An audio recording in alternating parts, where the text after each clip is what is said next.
जय जगन्नाथ।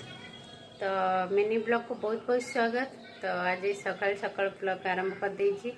मनटा भी बहुत दुख कहीं झील देह भी ठीक होनी, तो ज्वर भी लगिक रोचे राति अनिद्रा, तो से भिडियो भी करें जहाँ भी भिडियो दूसरी आपण मैंने ग्रहण करेंगे।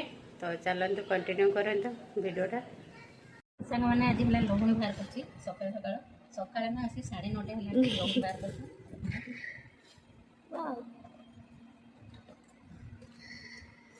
पानी वाला बाहर करते ना पानी देखा मुझे खुर्ची देखा मुझे पूरी एतिक लहुणी बाहर आ कौन कहियो सब सर रखिकी क्षीर सर सब रखिकी लहुणी बाहर करछे।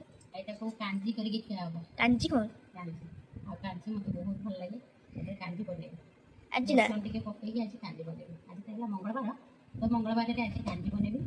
चलो तो देखिबा लहुणी तो बाहर कर दी डब्बू टिके बने दबा। चलते तो सांग मैंने देखते घी बनी गलानी कौन दा एत घी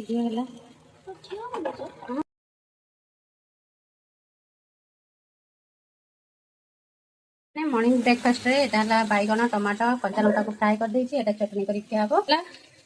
एटा छेना तरकारी माने छेना को मु बरा करके आ तरकारी करथिले काले राति रे एते बळका अछि, तो भाई नाम देदेबी। सांग माने रोटी सहित एटा देखंतो ने जो घी बनैथिले ताको एटा मुड़ी गोळे खाए मस्त लागे।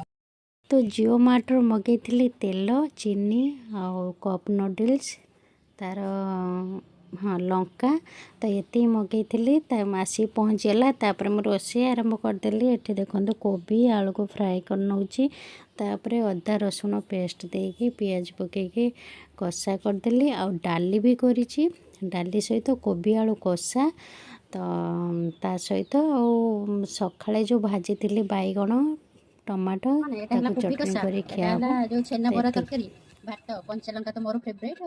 एटा जो बैगन टमाटो फ्राए करथिले ताको टिके चटनी बने देबा। तार रोटी कोबी आलू कषा और डाली आसी मो छुआटा के देखा हो सांग आशीर्वाद करते से शीघ्र भल हो जाऊ।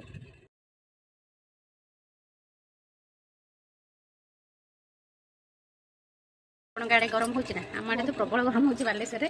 तो सांग चलते खाइबा। फास्ट बाइट प्रभु नारायण